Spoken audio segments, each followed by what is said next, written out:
भगवान कृष्ण की, भगवान राम की पूजा एवं जप करते हैं एवं माँ भगवती का भी जप पूजा करते हैं। तो क्या हमें सभी का नाम जप पूजा करके सभी को संतुष्ट करना चाहिए, किसी एक को ही भजे? क्योंकि एक ही साधे प्रारंभ में क्या होता है, भक्ति का यही स्वरूप होता है जो आपका आपने जो वर्णन किया। प्रारंभ में सबकी भक्ति का स्वरूप यही होता है। जब हम कक्षा 5 में पढ़ते थे तो शिव चालीसा, दुर्गा चालीसा, हनुमान चालीसा, ये सब एकत्रित कर, क्योंकि हमारा प्रारंभिक जो भक्ति का कदम होता है वो इसी तरह से चलता है। जो जो हमारे प्रियता में भगवान के नाम रूप आते थे उनकी आराधना करते गए। इसके बाद चयन होता है गुरु का। जो रंग लाने वाली बात होती है वो होती है, जैसे हम विविध चालीसाएं पढ़ी, विविध नाम कीर्तन किए, भगवान की कथा, तो उसके फलस्वरूप मुझे सदगुरुदेव मिले कि सदगुरुदेव ने जो नाम दिया, सदगुरुदेव ने जो इष्ट बताया, उसको पकड़ लिया। अब हम आराधना सबकी करते हैं, लेकिन प्यार सदगुरुदेव के बताए गए नाम और उपास्य देव का है। जैसे एक पतिव्रता पत्नी अपने देवर, ननद, सास ससुर सबकी सेवा करती है, और पति के लिए, क्योंकि पति के सब हैं, उसका पर्सनल प्यार किसी से नहीं है, पर्सनल प्यार अपने पति से है। अब ये आ गया रंग प्रेम का, समझ रहे ना? ऐसे ही हम सब देवी देवता भगवान की आराधना करते हैं और मांगते हैं कि हमारे प्रभु में प्रेम हो। अब वो प्रभु कौन गुरुदेव ने आपको दिए वो देखो। जैसे गोस्वामी जी ने विनय पत्रिका में सबकी विनय की और श्री राम चरणों में प्रेम मांगा। जैसे अपने लोग कुछ भी तो सबका फल किशोरी किशोर जो लाडली लाल के चरणों में प्रेम।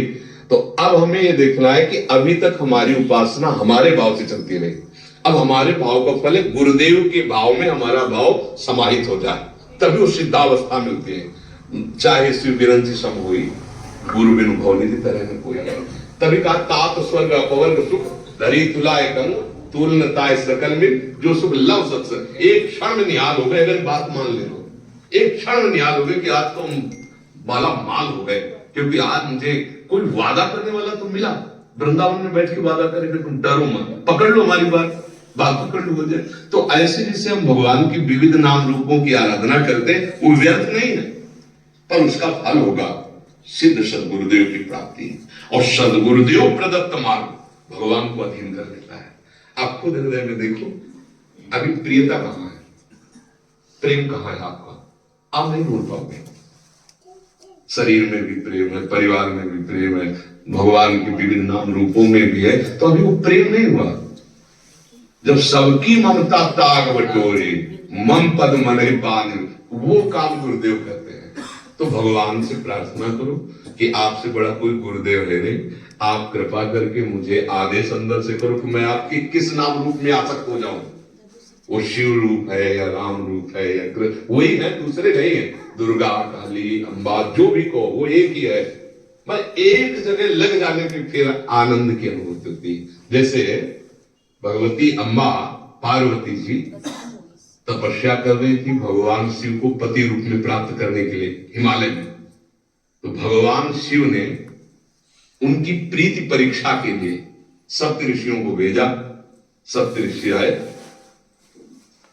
आतिथ्य सत्कार किया भगवती अम्बा ने, क्योंकि ऋषि महात्मा आए तो उपाध्याय।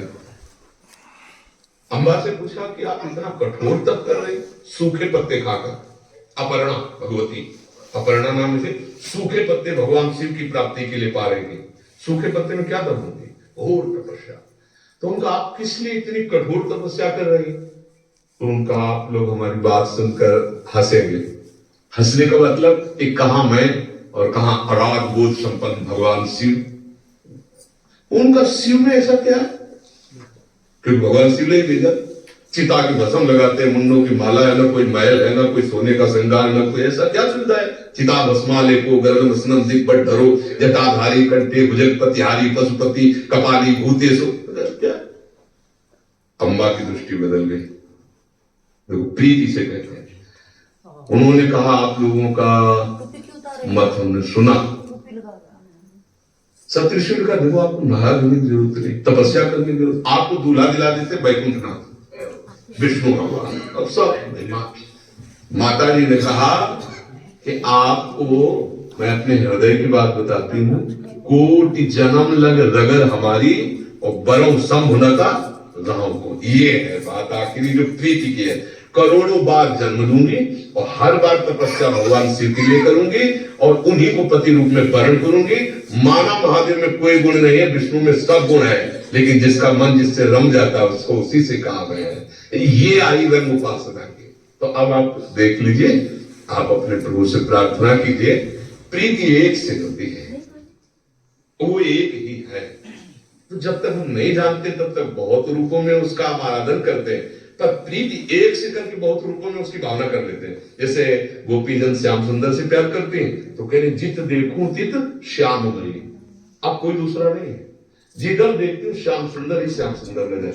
वो स्वामी जी राम जी से प्यार करते, वो कह रहे जड़ चेतन जग जीव सकल राम में। अपनी भावना एक आराध्य देव पर वही है, लग जाए तो रंग आ जाए।